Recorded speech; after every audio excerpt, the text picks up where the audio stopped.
अहमदाबाद से लंदन जाने वाली फ़्लाइट कल क्रैश हो गई। बहुत बड़ा दुखद हादसा है। लेकिन आज इस वीडियो में हम सभी कानूनी पहलुओं पर चर्चा करेंगे कि किसकी जिम्मेदारी होगी, कितना कंपनसेशन दिया जाएगा और किस तरह से इस मैटर में इन्वेस्टिगेशन होगा। तो जैसे कि आप जानते हैं कि जो फ़्लाइट क्रैश होती है उसके दो मुख्य कारण होते हैं।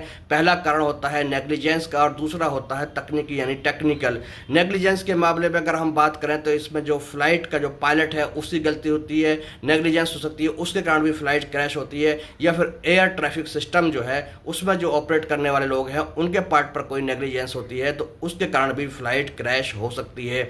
और दूसरा जो तकनीकी कारण है उसके कारण जो कुछ फॉल्ट होता है जो विमान के अंदर उसमें कोई गलती होती है या फिर जो दूसरा डिज़ाइन होता है एयरक्राफ्ट का उसके कारण जो टेक्निकल फॉल्ट होता है या वेदर जो कंडीशंस हैं उसके कारण भी प्लेन क्रैश हो जाते हैं। अब अगर एक्सीडेंट होता है तो इसकी जांच कौन करता है?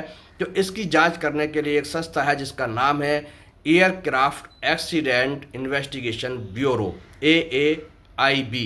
और जो रेगुलेट करने वाली अथॉरिटी है फ्लाइट्स के ऑपरेशंस को, एयरलाइंस के जो ऑपरेशंस हैं उसको ऑपरेशन को रेगुलेट करने वाली अथॉरिटी का नाम है DGCA यानी director general of civil aviation.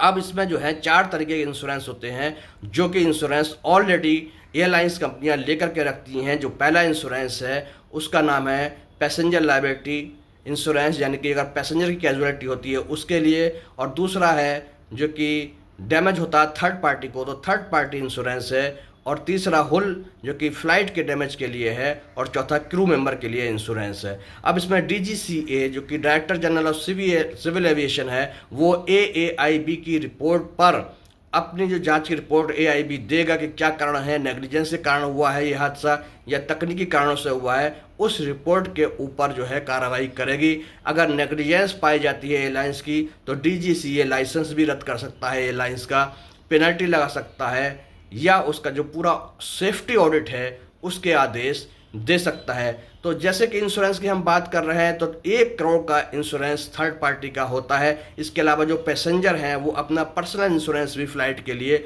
ले सकते हैं। नॉमिनल रेट होता है 200 से 500 के बीच, जिसमें कि डेथ को कवर करता है इंश्योरेंस, बैगेज जो लॉस्ट होता है उसको भी कवरेज होती है इंश्योरेंस में, या फिर डिले के कारण जो होता है नुकसान उसके लिए भी इंश्योरेंस हो सकता है। तो ये जानकारी हम आपने को दी। लेकिन अगर कोई कंपनसेशन किसी को लेना पड़ेगा तो उसके लिए FIR जरूरी है या पोस्टमार्टम रिपोर्ट वो एयरलाइंस को सूचना देनी पड़ेगी, और 3 से 6 महीने के अंदर अंदर कंपनसेशन जो है वो मिल जाता है इस मामलों में। आपको वीडियो कैसा लगा इसको कमेंट बॉक्स में ज़रूर लिखें और चैनल को लाइक और सब्सक्राइब करें। धन्यवाद।